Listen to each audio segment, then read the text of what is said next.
ವಿಜ್ಞಾನ ವಿಭಾಗದಲ್ಲಿ ದ್ವಿತೀಯ ಪಿಯುಸಿ ಪಾಸಾಗಿ ಇಂಜಿನಿಯರಿಂಗ್ ಹಾಗೂ ಮೆಡಿಕಲ್ ಸೀಟ್‌ಗಳನ್ನ ಪಡ್ಕೊಳ್ಬೇಕು ಅಂತ ಇರತಕ್ಕಂಥ ವಿದ್ಯಾರ್ಥಿಗಳಿಗೆ ಇದೊಂದು ಸಿಹಿ ಸುದ್ದಿನೇ ಅಂತ ಹೇಳ್ಬೋದು. ಯಾಕಂದ್ರೆ ಇಲ್ಲಿವರೆಗೂ ಪೋಷಕರು ಹಾಗೂ ವಿದ್ಯಾರ್ಥಿಗಳು ದ್ವಿತೀಯ ಪಿಯುಸಿಯಲ್ಲಿನ ಪರೀಕ್ಷೆ 1 ಅಥವಾ 2ರ ಅಂಕಗಳನ್ನ ಪರಿಗಣಿಸ್ತಾರಾ ಅನ್ನೋ ಗೊಂದಲದಲ್ಲೇ ಇದ್ರು. ಆದ್ರೆ ಇದೀಗ ಕರ್ನಾಟಕ ಪರೀಕ್ಷಾ ಪ್ರಾಧಿಕಾರ ಇದಕ್ಕೆ ಸ್ಪಷ್ಟ ಉತ್ತರವನ್ನ ಕೊಟ್ಟಿದ್ದು, ವಿದ್ಯಾರ್ಥಿಗಳು ಹಾಗೂ ಪೋಷಕರಲ್ಲಿನ ಗೊಂದಲವನ್ನ ನಿವಾರಣೆ ಮಾಡಿದೆ. ಉದಾಹರಣೆ, ಈ ಮೊದಲು ಪರೀಕ್ಷೆ 1ರಲ್ಲಿ ಅತ್ಯಧಿಕ ಅಂಕ ಬರಲಿಲ್ಲ ಅಂದ್ರೆ ಪರೀಕ್ಷೆ 2ನ್ನ ಅಟೆಂಡ್ ಮಾಡ್ತಾ ಇದ್ರು ವಿದ್ಯಾರ್ಥಿಗಳು, ಅದರಲ್ಲಾದ್ರೂ ಅತಿ ಹೆಚ್ಚು ಅಂಕಗಳು ಬರ್ಬೋದು ಅಂತ.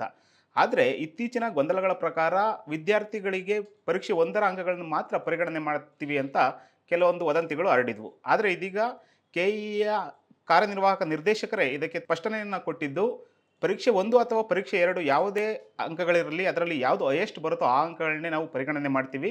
ಯಾವುದೇ ಕಾರಣಕ್ಕೂ ವದಂತಿಗಳಿಗೆ ಕಿವಿಗೊಡಬೇಡಿ ಅಂತ ಸ್ಪಷ್ಟನೆಯನ್ನು ಕೊಟ್ಟಿದ್ದಾರೆ. ಇನ್ನು ಇನ್ನು ವಿದ್ಯಾರ್ಥಿಗಳಿಗೂ ಕೂಡ ವಿದ್ಯಾರ್ಥಿಗಳಿಗೆ ಕೆಇಎ ಆಲ್ ದ ಬೆಸ್ಟ್ ಅನ್ನು ಹೇಳಿದ್ದು, ಯಾವುದೇ ವದಂತಿಗಳಿಗೆ ಕಿವಿಗೊಡಬೇಡಿ, ಕೇವಲ ನಿಮ್ಮ ಪರೀಕ್ಷಾ ಸಿದ್ಧತೆಯನ್ನು ಮಾಡಿಕೊಳ್ಳಿ ಅಂತ ಹೇಳಿದೆ.